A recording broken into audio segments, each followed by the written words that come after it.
Here's Joe. Come on in, Joe. Joseph, it's so good to see you. He used to be knee-high to a grasshopper cooking here in this kitchen, Yep. but now he's standing taller than I am. I've So graduated from the footstool. I'm going to get out of the way and let the two Fennimore men take over the kitchen for a while. Thanks, Nancy.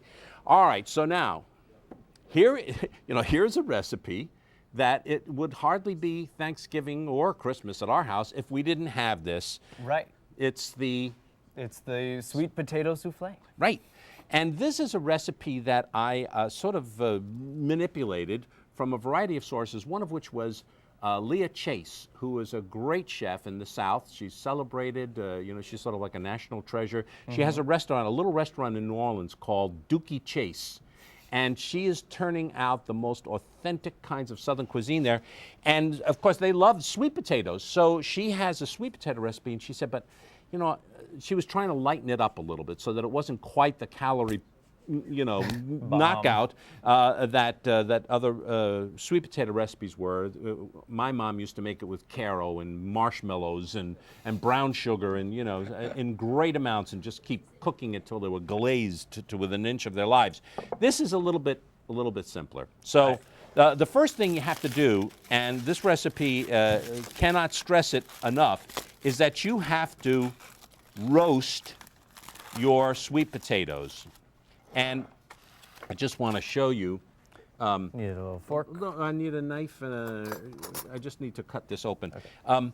You have to roast these. We roast them at about 400 degrees. What does it say, for an hour and a half? Oh, 450? Yeah, 450 for an hour and a half. These get really caramelized. And then when they are, you got to let them cool a little bit. You can't deal with them at 450 degrees. But then you can add this. Just peeling off the skin. The skin just peels off, and put those in there. I'm really excited to make this because this is a recipe that we really only make during Thanksgiving. Yeah, one wonders why. Yeah, it's one of those things. I feel like with a lot of these recipes that you have as holiday side dishes, they're family treasures. They're things that everybody praises as like, oh, this is the best thing she makes. But we really save them for these holidays. Yeah. And so it's nice to have this cookbook to finally collect those, get them out in the open. But part of all of that is that these traditions for side dishes probably started when the ingredients were more seasonal than they are now. The fact that we have access to all of these things year-round now, well, we have plenty in here. So I'm going to get rid of this. If you get a spatula that we can, oh, you got it right there. All right. So what you want to do first is put your butter in here, so that with the warm potatoes, what it's going to enable you to do is it'll just melt into there. So this is 4 or 5 great big sweet potatoes, and you could just start mixing it in, Joe. And just about half a stick of butter? Yeah. My normal recipe is always a stick of butter, but this recipe is only a half a stick of butter. And you just want to put that in. Again, you want to wait until you want to do it while the potatoes are still hot, but we're going to add eggs in there, so you do want this to cool off eventually, too. All right, so now you've got that mixed in there. Mm-hmm. Let's put in... There's a can of evaporated milk. So that's it. Let's just, it just couldn't be simpler. Just pour that in there. And that will cool it off enough so that when we put the eggs in, it's not going to curdle the eggs. Right, so whole can here? Yeah, put the whole can in. Great. And then we have a little bit of brown sugar. Now, I didn't say this was... going to be something that's so healthy that you can't stand yourself. But it is, it's healthier than that. And if you have a couple of tablespoons of brown sugar, that's not going to bother anybody. Whoop, got a little hard. A little stuck. Just put that in the wet part, and that'll melt down. And some cinnamon. Cinnamon. Mm-hmm. Okay. And... let's see, what else do we have in there? A little bit of salt. And to my sous chefs, I'm going to need a little bit more brown sugar for the topping. I forgot to separate that out. Okay, so now get that mixed up. In the meantime, I'm going to separate 2 eggs. Okay? All right. All The right. other reason that I was really excited to do this recipe with you is that obviously we associate this with Thanksgiving, and in the past couple of years I have considered myself sort of a Thanksgiving dinner convert because I don't know, when you're a little kid, Thanksgiving, you know, you feel sort of uncertain of some of the recipes. You're certain of the turkey and not much else. You don't even know what stuffing is. Yeah. I'm going to put the egg yolks in with the mixture, and the egg whites are going to keep separate for a while. Okay. But yes, so you're unsure of a lot of these recipes, and you find out years later that you were missing out really badly. On some really delicious stuff. Yep.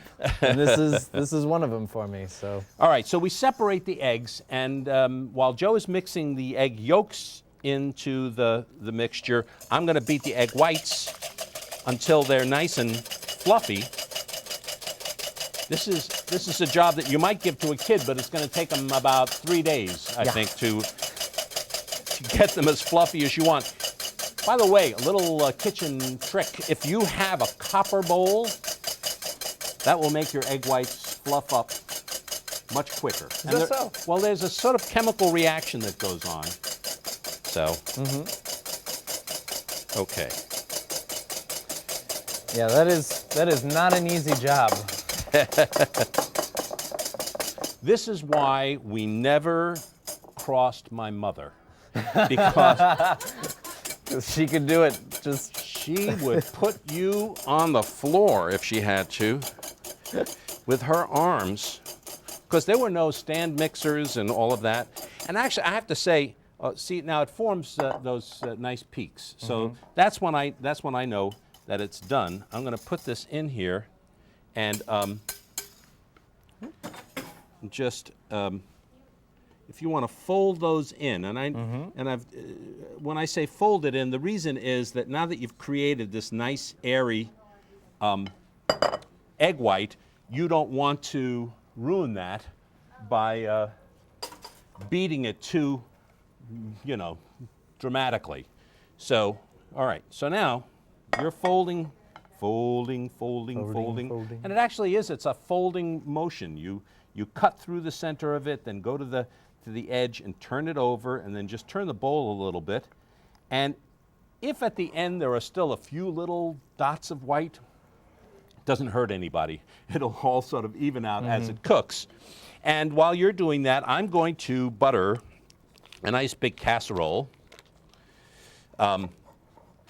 This is going to grow a little bit in the oven, so you don't want to fill something all the way up. Right. Otherwise it'll be going over the top. And the buttering of the casserole is both so it doesn't stick, but it also adds a little bit of flavor. You get that nice buttery flavor at the edges of this. And the edges are always the best part of any casserole. Wait till we get to the topping. The crispy edges of this really are where a lot of the flavor is. All right. How's that going? I think it's well mixed in. Okay, good. All right, so now if you would put that into here. You got that? All right. And we will start making our topping. But this goes into the oven. Let's see, it goes in at 350 degrees. And that'll cook for, about an hour. You'll see that the egg whites and the eggs will cause it to puff up, and as we call it, souffle. Boy, we picked just the right size bowl for that, didn't we? That's amazing. All right, just so get get the that last all in little there. bits. Now you're not doing any cooking up at school. I know that because you don't have a kitchen. I know. Yeah. Kills me. All right, we'll even that up, and as I said, put that into a 350-degree oven, and you want to cook that for about 50 minutes to, 30 minutes until you'll see that it puffs up. Only thing that has to cook in here are the eggs. So, right. So if you want, you can actually put this in the oven. Sure. And I'll get the ingredients up for our topping. It's pretty simple here. we're going to use some, we're going to use some brown sugar and some butter. And I'm going to cut the. You want me to take it, put it in the oven? Yeah, yeah, sure. Put it in the top, Joe. Sure. And just going to break this up, put this in with the brown sugar, and I'm going to put some pecans.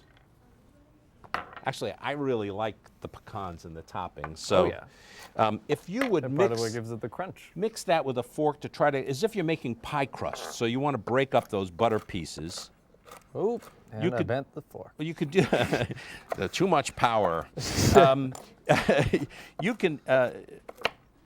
It'll all melt, but you want to sort of get it more evenly distributed in smaller pieces into that. And I have some coconut, flaked coconut, or coconut, and that'll help break it up too. So we got this, we got this, we got this. I'm going to put a little cinnamon in there for flavor too. There's cinnamon in the mixture, but I like to have it in the topping as well. Absolutely. All right, about a teaspoon. It's one of those things for me. It's hard to have too much. All right, I'm going to chop these. All right.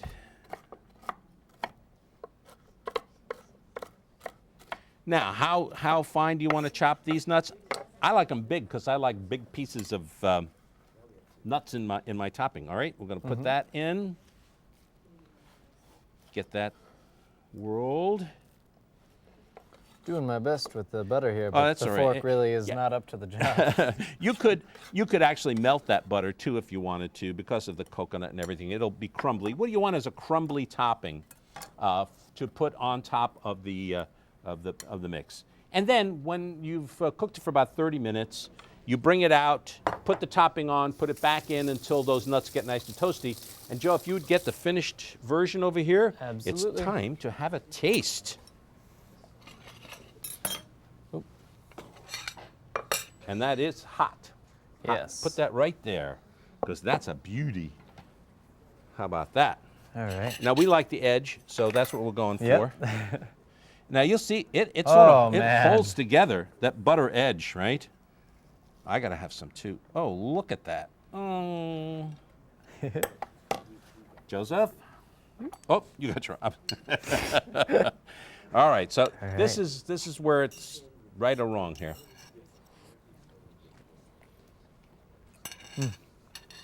Hot. Mm-hmm. Right or wrong, I don't know, but hot, we know.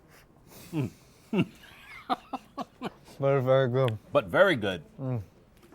It's sweet, but a lot of it comes from the sweetness of the sweet potatoes themselves. Yeah. The little crunch of the nuts and the coconut. Yeah, and it's funny, for people who would say, oh, I don't like coconut, it's really not a strong flavor. It's just a little bit of sweetness. It tastes more like cinnamon than anything. It also makes such a great smell in your house around the holiday.